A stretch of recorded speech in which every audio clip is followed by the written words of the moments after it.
I'm gonna get over this cold. I'm gonna talk about One Piece. Let's do this. One Piece chapter this week is all about the Duke. No, not that old Xbox controller that you had with the first Xbox. You remember, kids my age and a little bit older. You know what I'm talking about. The chapter being called Duke and Arashi, we didn't get to see much of him, but we did get to see a good bit about Jack and his invasion on Zoe. Little monkey's ringing the bell to everybody. The British are coming. Thanksgiving? America? None of this ties in. But Jack is coming, and he's the mammoth. We finally get confirmed that he's the mammoth, and it turns out, yes, he is part of Kaido's crew, like we already pretty much knew. And he says that he's his right-hand man, but he's part of the three calamities. So I assume those are the three top dogs in Kaido's crew, similar to, you know, the guys from Dressrosa. But here's the thing, there's three calamities. Is Drake, X-Drake, gonna be part of one of them? Because he's also his own type? I assume he will be, because he's badass. He's pretty badass. He's a T-Rex, come on. He's called Jack the Drought. So Jack brings drought wherever he goes, similar to what Crocodile does, I assume. And since he's part of the three calamities, there's going to be some other ones probably. Maybe X-Drake can bring earthquakes, assuming that he is one. But maybe there's one with a hurricane, or I don't know what else. Maybe it's Dragon. Bring Dragon into it. He's a part of it because he makes wind and stuff. But there's got to be probably something wind-based. Here's what's going down. They're still looking for that Rizzo guy. They basically are like, listen, give him to us. And they're like, we don't have him. And they're like, guess what? We don't care. Mr. Old Monkey Man is trying to beg and plead with them, like, oh, we don't have him. And then Jack just smacks the crap out of him into a building. And that was pretty badass looking. But he is a giant mammoth after all, so he should do some. He should have some destructive power. But all the minks are freaking out. And then we get to see more of the underlings. I believe they're called the Pleasures? The Pleasers?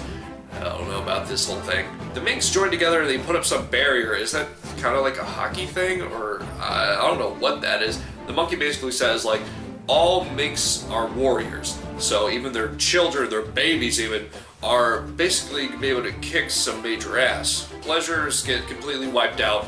And the gifters are up next because Jack does not want to talk and he wants to take action and just murder a bunch of animal people.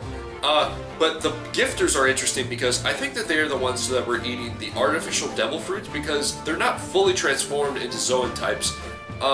Maybe the artificial devil fruits aren't fully powered like, you know, regular devil fruits are. And Luffy has to mention something about, oh, maybe that ninja they're looking for is the guy that we're looking for, pretty much. And they're like, shut up, Luffy, because you just never know when to shut up. We get introduced to full power Sicilian, and he is a guy who just, he's a pretty interesting looking guy with his whole outfit and everything. But he does everything 100%, and I think he's a bit of a throwaway character, but, you know, that's... But you know what, in One Piece, there's people I thought would be throwaway characters that you never see again, and they show up, and surprise, they're connected to God knows who, and they are actually pretty important. We finally get to see the Duke, and the Duke is a dog, maybe a wolf kind of thing, and he looks like he was pretty strong. Luffy says that he looks like he was strong, and I guess he's the guy who pretty much defended the entire place and helped with everything. But he did get pretty beat up. Maybe Jack did a number on him. But they managed to push them out, so I guess the mink race is actually pretty strong. I didn't think that they'd be that formidable, but the thing is, they said like Jack's one of Kaido's right-hand men, so I mean, how strong is Kaido's crew? I don't know if they're gonna be that strong. Maybe, as I thought before, like maybe Kaido is just like super up there in the power level.